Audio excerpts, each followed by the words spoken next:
फिर से आज एक चैप्टर लेके आया हूँ मोशन, जो बेसिकली 11th और 12th के लिए है और ये ज्यादातर मैं मेंस और नीट के बच्चे के लिए बेसिकली जो है ये मेंस का ही है। मेंस और नीट के लिए लेके आया हूँ मैं इस पूरे चैप्टर का एक नाम दिया कॉन्सेप्ट बूस्टर, मतलब जो मेंस में पूछता है, नीट में पूछता है ना, मोशन से कुछ क्वेश्चंस आते ही हैं, मैं इसलिए इसका नाम दिया हूँ कॉन्सेप्ट बूस्टर। आप देख सकते हो मैंने कुछ लिख के रखा है पहले से ऑलरेडी। अब मैं यहाँ से शुरू करता हूँ आपका चैप्टर मोशन। ये बच्चे फिलहाल अभी बेसिक चल रहा है, या 10th के 8th के और 9th के बच्चे भी देख सकते हैं। मैं बेसिकली जो क्लास मेंशन की हुई स्पेशली इसी क्लास के लिए बना रहा हूँ। आप देखते हैं क्या है ऑरिजिन। ऑरिजिन क्या होता है? The fixed point with respect to which the position of any object changes. कोई एक फिक्स्ड पॉइंट होगा, जैसे मान लो हम ये ग्राफ बनाते हैं।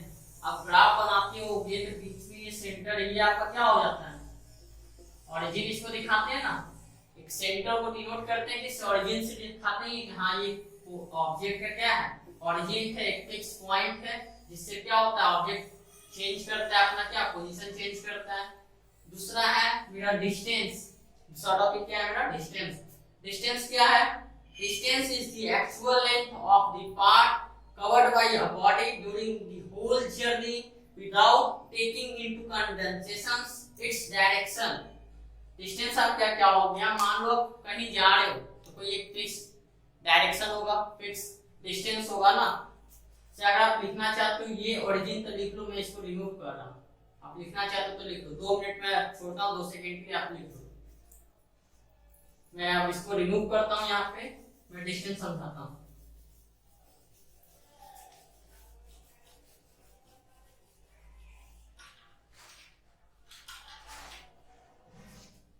आपका डिस्टेंस क्या होगा? मान लो आप ए से चलिए बी तक जाना है, तो आपका वो डिस्टेंस फिक्स है कि ए से बी तक जाने का डिस्टेंस कितना होगा? 15 किलोमीटर, 15 किलोमीटर होगा ना। दैट इज कॉल्ड क्या? डिस्टेंस। The actual length, आपका एक्चुअल लेंथ क्या होगा? 15 किलोमीटर। एक तरह से ये जर्नी ना आप तय कर रहे हो। अब इसी में कुछ पॉइंट्स देखेंगे डिस्टेंस में। It is a scalar quantity. ये कैसा है? स्केलर क्वांटिटी है, ठीक है। क्या होगा? Scalar quantity. It is a scalar quantity. Displacement देखते हैं। आप डिस्टेंस मैंने बता दिया, डिस्टेंस फिर से रिपीट कर रहे हैं। आपको एक्चुअल लेंथ दिया रहेगा, एक्चुअल लेंथ पता होगा, ये एक्चुअल लेंथ दिया रहेगा किसी ऑब्जेक्ट का। मान लो ए से बी तक जाने का एक्चुअल लेंथ आपका क्या है? 15 किलोमीटर है ना, 15 किलोमीटर। आपका एक्चुअल लेंथ क्या होगा? 15 किलोमीटर। आपको दिख रहा ही होगा आपका ऑब्जेक्ट ए और ऑब्जेक्ट बी तक जाने का लेंथ क्या होगा? 15 किलोमीटर। अब हम देखते हैं डिस्प्लेसमेंट पैटर्न। डिस्प्लेसमेंट हमारा क्या है? डिस्टेंस। डिस्प्लेसमेंट क्या है? Direction in a particular direction. क्या है डिस्प्लेसमेंट? कोई एक पार्टिकुलर डायरेक्शन में जाना। जैसे मैं यहाँ एग्जांपल दे रहा डिस्टेंस, इसी में डिस्प्लेसमेंट का एग्जांपल देता हूँ। अगर आप ए से जा रहे हो बी तक, जिसका एक्चुअल लेंथ 15 किलोमीटर है, इसका डायरेक्शन भी फिक्स होगा कि हाँ ये 15 किलोमीटर किधर जाना है आपको? नॉर्थ जाना होगा, वेस्ट जाना है या साउथ जाना है। दैट इज क्या? ये आपका क्या है? पार्टिकुलर डायरेक्शन, एक डायरेक्शन है जहाँ आपको 15 किलोमीटर वेस्ट जाइए। That is displacement. अब देखते हैं डिस्प्लेसमेंट में ही कुछ टर्म्स हैं, कुछ प्रॉपर्टीज देख लेते हैं इसके। It is a vector quantity. ये क्या है? एक वेक्टर क्वांटिटी है। वेक्टर क्वांटिटी क्या है? तो वेक्टर क्वांटिटी उसको बोलते हैं जिसमें मैग्नीट्यूड और डायरेक्शन दोनों होता है। That is known as vector quantity. जैसे डिस्प्लेसमेंट पे है ना, डायरेक्शन भी है आपका, डिस्टेंस भी होगा। That is known as vector quantity. Second point इसी में देखते हैं। It must be kept in a meet that the distance travel is always positive. जो डिस्प्लेसमेंट होगा, जो बॉडी, जो ऑब्जेक्ट ट्रेवल करेगी, जो डिस्टेंस ट्रेवल करेगा, ये हमेशा क्या होगा? पॉजिटिव होगा। यहाँ मैंने लिखा है ऑलवेज पॉजिटिव। आप चाहो तो लिख सकते हो, नहीं तो मैं फिर इसको हटाता हूँ। मैं पिछले सेकंड पॉइंट में बताया था डिस्प्लेसमेंट में, अब मैं बता रहा हूँ थर्ड पॉइंट डिस्प्लेसमेंट का ही। डिस्प्लेसमेंट में बी पॉजिटिव, नेगेटिव और जीरो। ये फिक्स नहीं है कि हाँ डिस्प्लेसमेंट जो होगा आपका फिक्स है कि पॉजिटिव मतलब प्लस ही होगा, माइनस नहीं होगा या जीरो। ये कुछ भी हो सकता है, पॉजिटिव भी हो सकता है, नेगेटिव भी हो सकता है और जीरो भी हो सकता है। अब देखेंगे डिस्टेंस और डिस्प्लेसमेंट में डिफरेंस क्या है। यहाँ मैंने हेडिंग डाला है difference between distance and displacement. जैसा कि आपने डिस्टेंस पढ़ा था, डिस्प्लेसमेंट भी अभी पढ़ा है, तो आपको तो एक डिफरेंस सामने दिख गया ही, अभी बोर्ड पे ही आपके बोर्ड सामने। डिस्प्लेसमेंट में भी पॉजिटिव, नेगेटिव और जीरो, जबकि ऐसा डिस्टेंस में कुछ है नहीं। आइए देखते हैं मैं क्या लिखूं। Distance travel is always greater than और equal to the displacement. Distance travel in all is always greater than or equal to the displacement। Distance क्या होगा, हमेशा बड़ा और इक्वल होगा किससे, डिस्प्लेसमेंट से। उसी तरह डिस्प्लेसमेंट में देखते हैं, displacement is always less than और equal to the distance travel. और डिस्प्लेसमेंट क्या होगा, कम होगा और इक्वल होगा किसके, डिस्टेंस से। ये था आपका डिफरेंस डिस्टेंस और डिस्प्लेसमेंट में। आप चाहो तो लिख लो, नहीं तो मैं हटाता हूं, लिखो।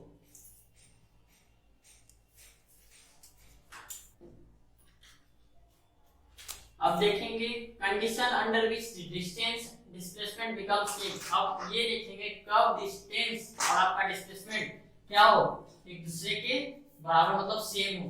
देखो when a body moves along a straight line in a positive direction, इस डायरेक्शन में तो पॉजिटिव डायरेक्शन में, then its displacement and the distance travel are equal and have the same sign. जब कोई बॉडी या इसके अलोंग स्ट्रेट लाइन के along positive direction में मूव करेगा, वो डिस्प्लेसमेंट और डिस्टेंस क्या होगा, उस टाइम इक्वल होगा। उस टाइम आपका क्या होगा, ये कंडीशन ये होगा, डिस्टेंस और डिस्प्लेसमेंट सेम हो जाएगा। अब उसी के बाद पढ़ते हैं स्पीड, छोटा सा टॉपिक है स्पीड।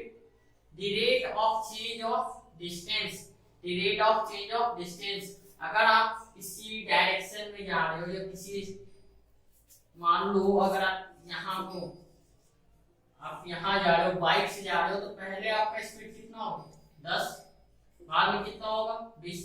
इट मींस क्या कि आपका स्पीड क्या हो रहा है, चेंज होते जा रहा है। जैसे जैसे आप आगे बढ़ रहे हो वैसे वैसे आपका स्पीड क्या हो रहा है, बढ़ रहा है ना। That is the change of the rate of change of distance.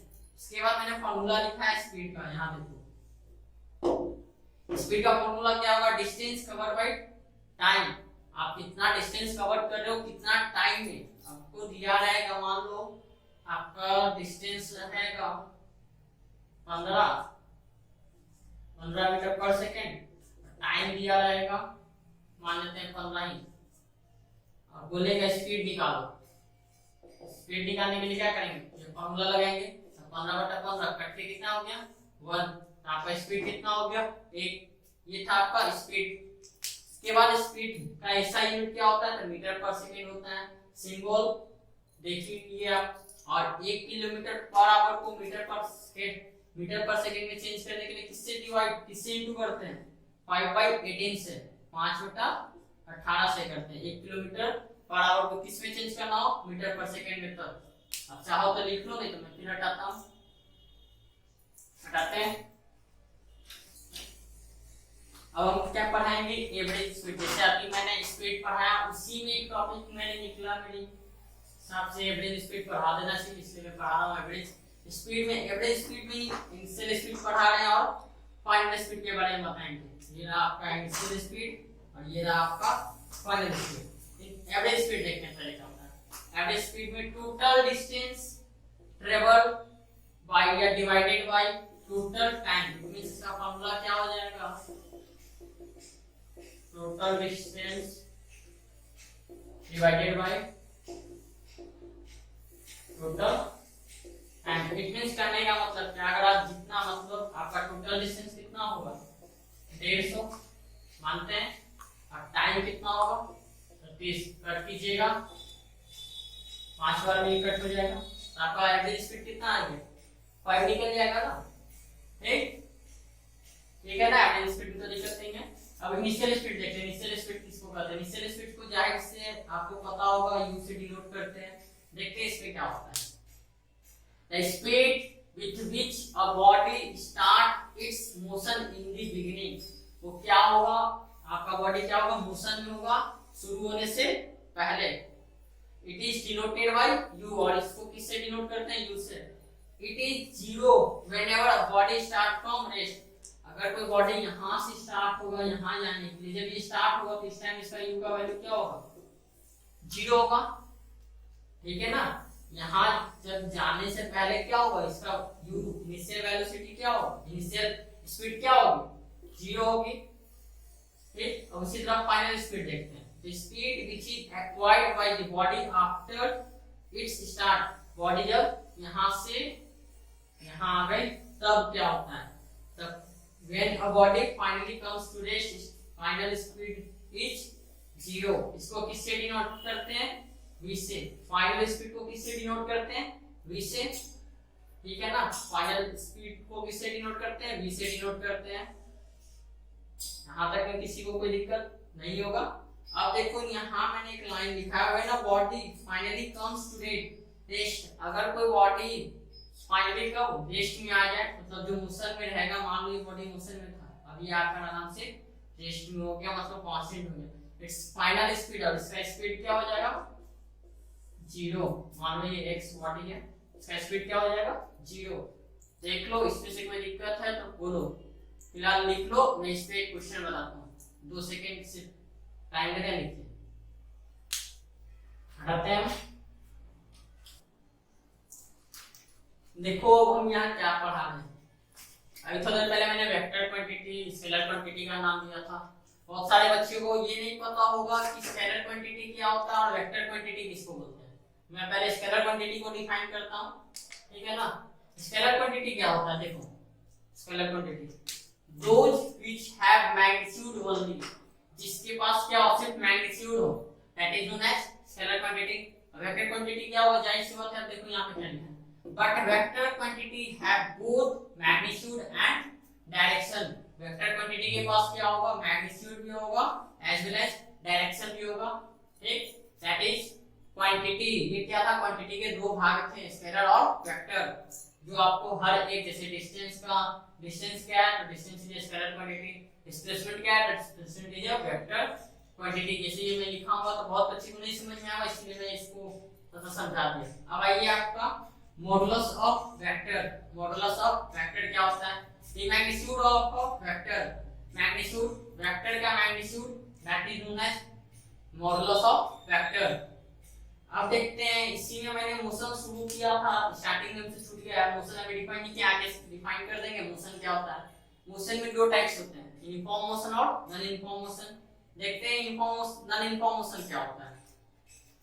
When a body covers unequal distance in equal interval of time, कोई एक बॉडी है जिसका डिस्टेंस क्या हो? अनइक्वल हो। कोई दो बॉडी होगा, इसका 15 किलोमीटर डिस्टेंस होगा तो इसका 16 किलोमीटर डिस्टेंस होगा, ठीक। ये अनइक्वल हो गया। अब बट दोनों का टाइम कितना है? सेम है, ये भी 5 सेकंड में, ये भी 5 सेकंड में। ये 5 सेकंड में जाता है और ये भी 5 सेकंड में ही, दोनों का टाइम सेम है। और इट्स डायरेक्शन चेंज, और इट्स डायरेक्शन, दोनों का डायरेक्शन भी चेंज है, but both change are said to be non uniform motion. फिर से समझा रहे हैं। When a body covers unequal distance, दो बॉडी ले लेते हैं, एक बॉडी को हम भेजते हैं, जैसे आपका कोई दोस्त होगा, मान लेते हैं सोहन और मोहन है, ठीक। हम दोनों को 10 सेकेंड टाइम दिए, ये 15 किलोमीटर ट्रेवल कर पाया और ये 16 किलोमीटर, बट दोनों का टाइम क्या था? सेम था, बट डिस्टेंस क्या था? डिफरेंट हो गया, दोनों का डिस्टेंस इक्वल नहीं हो पाया। That is known as non-uniform motion। आप चाहो तो लिख सकते हो, मैं मिटा दूंगा। हटाते हैं। अब हम पढ़ेंगे यूनिफॉर्म मोशन के बारे में। अभी थोड़े पहले मैंने non-uniform मोशन के बारे में बताए थे। अब पढ़ेंगे यूनिफॉर्म मोशन क्या होता है। When a body travels equal distance in equal interval of time, कोई बॉडी है A और मान छोड़िए, हम नहीं मानते, X और Y, ठीक। दो बॉडी हम ले लेते हैं, तो दो बॉडी को हम फिक्स करते हैं। अगर इक्वल डिस्टेंस हमको दिखाना है तो x का इक्वल डिस्टेंस, x का टाइम है 20 सेकेंड और y का टाइम है 20 सेकेंड, ठीक। ये भी 15 किलोमीटर ट्रेवल किया और ये भी 15 किलोमीटर ट्रेवल किया। सेम स्पीड, सेम डिस्टेंस और same equal interval of time भी। इसका भी सेकंड था और इसका भी किलोमीटर सेम है, इसका भी सेम और इसका भी सेम है, ठीक है ना। That is known as uniform motion. अब आइए इसमें थोड़ा सा आगे बढ़ते हैं डिस्प्लेसमेंट के टॉपिक में। एंगुलर डिस्प्लेसमेंट किसको बोलते हैं? एंगुलर डिस्प्लेसमेंट किसको बोलते हैं?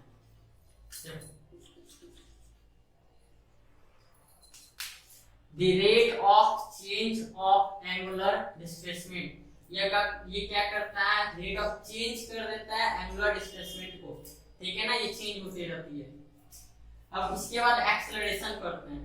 एक्सेलरेशन आप पहले ही पढ़े होंगे 9th में भी, तो 9th में पढ़े थे। The rate of change of velocity, ये क्या करता है? वेलोसिटी को चेंज करता है। से कुछ पॉइंट्स देखते हैं। एक्सेलरेशन के पास क्या होता है? मैग्नीट्यूड और डायरेक्शन दोनों होता है। यहाँ पे मैंने लिखा है acceleration has both magnitude and direction. Acceleration के पास क्या होता है? मैग्नीट्यूड और डायरेक्शन दोनों होती है। अब इस ये क्या होता है? It is a vector quantity. Acceleration क्या है आपका? वेक्टर क्वांटिटी है, ठीक है ना। यहाँ पे देखो मैंने लिखा है स्केलर एक्सेलरेशन क्या है? Acceleration is a vector quantity. कैसे है वेक्टर क्वांटिटी है? इसके पास मैग्नीट्यूड और डायरेक्शन दोनों होता है। इसका ऐसा यूनिट क्या होता है? तो मीटर पर सेकंड स्क्वायर, और सीजीएस यूनिट में देखा जाए तो सेंटीमीटर पर सेकंड स्क्वायर। और इसका फार्मूला क्या होगा? Acceleration v minus u by t, where u आपका क्या है? इनिशियल स्पीड, और ये v आपका क्या है? फाइनल। t आपका क्या है? टाइम। और a आपका क्या है?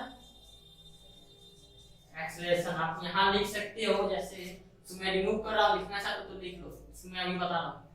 बताते हैं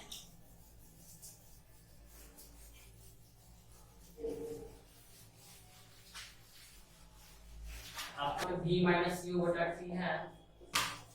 अगर हम इसको लिखें ऐसे लिख सकते हैं, whereas A स्टैंड फॉर या is a acceleration, ये किसको शो करता है? एक्सेलरेशन को। where v is final velocity होगा। फाइनल वेलोसिटी, सॉरी यहाँ स्पीड मैंने लिख दिया। फाइनल u इनिशियल को डिनोट करता है और t टाइम को, ठीक है। ये आपका क्लियर हो गया? आप चाहो तो लिख सकते हो। हम हटाते हैं अब हम पढ़ाते हैं एक्सेलरेशन। एक्सेलरेशन में ही एंगुलर एक्सेलरेशन के बारे में बता रहे हैं। एंगुलर एक्सेलरेशन क्या होता है? थोड़ा ध्यान से देखना। The rate of change of angular velocity, ये क्या करता है? एंगुलर वेलोसिटी को चेंज कर देता है, ठीक। That is known as angular acceleration. Retardation क्या होता है? रिटार्डेशन मतलब नेगेटिव, ये नेगेटिव को शो करता है। रिटार्डेशन का मतलब होता है नेगेटिव को शो करना, या माइनस साइन बोलो, ये माइनस को दिखाता है। When the final speed of a body is less than, कोई एक बॉडी मान लेते हैं जिसका फाइनल स्पीड क्या होगा? कम होगा। इट्स इनिशियल स्पीड किससे? इनिशियल स्पीड से। The body is said to be retardation, और वो बॉडी का क्या कहलाएगा? रिटार्डेशन या रिटार्डिंग, ठीक। इसमें एक पॉइंट है, retardation can also expressed as acceleration with a minus sign. जैसा मैंने अभी बोला कि एक्सेलरेशन आप किससे लिखा सकते हो? माइनस साइन से। इसमें कोई दिक्कत कहीं पे? फिर से एक बार रिटार्डेशन दिखा रहे हैं, बता रहे हैं। The final speed of a body, कोई बॉडी का final speed is less than, किससे कम होगा? तो इनिशियल स्पीड से, ठीक है ना। किससे कम होगा? इनिशियल स्पीड से कम होती है। That is known as retardation. Retardation क्या होता है? Retardation can also be expressed as acceleration with a minus sign. इसको किससे दिखाते हैं? माइनस साइन से। That is known as retardation. आप लिख सकते हो, हम हटाते हैं। अब हम पढ़ाते हैं, ये मेरा आज का लास्ट टॉपिक है। ये मैं अभी इससे वीडियो को लास्ट करूंगा, इसके बाद में फिर आगे बढ़ाऊंगा। जो 11th और 12th के लिए लाऊंगा वीडियो। अभी मैं इस पे लास्ट करूंगा, पढ़ा देता हूँ। पहले क्या है ये सेंट्रीपिटल एक्सेलरेशन। जैसे आपको पता होगा सेंट्रीपिटल, आप 9th में भी पढ़े होंगे सेंट्रीपिटल फोर्स के बारे में। वहां पे आपने फोर्स में पढ़ा था, यहाँ मैं आपको किसमें पढ़ा रहा हूँ, एक्सेलरेशन में। ठीक, देखते हैं सेंट्रीपिटल एक्सेलरेशन क्या होती है। A body is moving along the circumference of a circle। एक सर्किल बनाते हैं, ये मैंने सर्किल बनाया। Then the acceleration produced is directed towards the center of the circle। इस सर्किल से towards मतलब इस सर्किल को towards ऐसे होगा ना, सेंटर से towards गया, ये आपका क्या हो गया सेंट्रीपिटल, जिसको आप सेंट्रीपिटल फोर्स में पढ़े होंगे। ठीक है ना। अब देखो मैं इसको बताता हूँ, दूसरा पॉइंट देख लो। Force due to centripetal acceleration acting towards the centre. ये सेंटर से आगे होता है। जैसे मान लो कोई धागा ले लेते हैं, उसमें मान लो इस मार्कर को बांधेंगे और इसको इस वे में नचाएंगे। अगर इस वे में नचाने टाइम मान लो ये ऐसे मूव किया और इसको इस डायरेक्शन में छोड़ दिया जाता है, इसी डायरेक्शन में मूव करेगा, इट मींस आपका सेंटर से क्या होगा, आगे जाएगा ना।